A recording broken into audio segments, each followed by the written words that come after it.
Each one of us has a voice.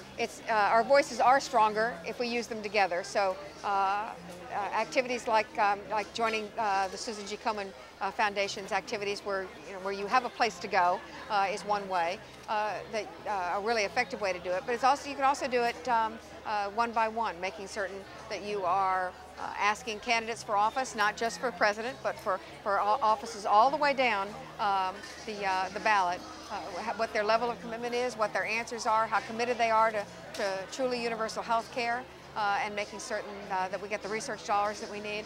Those are important questions for the health of women across the country, and each woman can ask that question. It does, it's a louder voice when we ask it all together, which is a great opportunity that people have with the community challenge. It's complicated. The first thing we need to make certain that people have the kind of care that they need is that we have truly universal health care. Now, it's easy to use the words universal health care or to say we have access to health care, which means somebody says, well, there's the hospital door. That's access. You can actually get in the building. But we need to make certain people have coverage that covers exactly what they need. Covers preventive, as the kind of screening we need, and treatment. John, I'm very proud of John because he's got one, but an important component of that is that it has to have that preventive piece to it. That means that these screenings are required. The laws have to make certain that if a doctor orders a mammogram, a woman gets it and does not get grief from her health insurance company about it. But there's another piece of that, and that is where you live. Because not every place in the country has exactly the same access. I happen to live in a town with a university hospital that is a cancer research center. I couldn't be in a better place.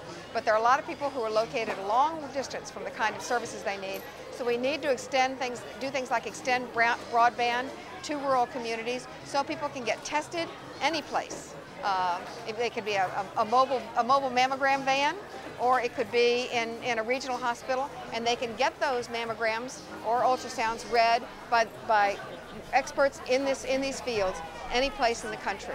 But that's only going to happen if we have that broadband expansion too. So when you're asking the questions about healthcare, it's odd, but you also need to ask a question about broadband expansion too. I think that without organizations like Susan G. Komen Foundation, nobody would be talking about this. And if they don't talk about it, what are the chances they're going to do something about it? Honestly, it's zero. It needs to be on the agenda, and the best part about organizations like Susan G. Komen is that not only do they put it on the agenda, they keep pressing. They push it up and up and up, and activities like what happens here today is exactly the kind of activity that gets the attention of the decision makers. It couldn't be more important. The attention that we paid to it is honestly nothing without advocacy organizations.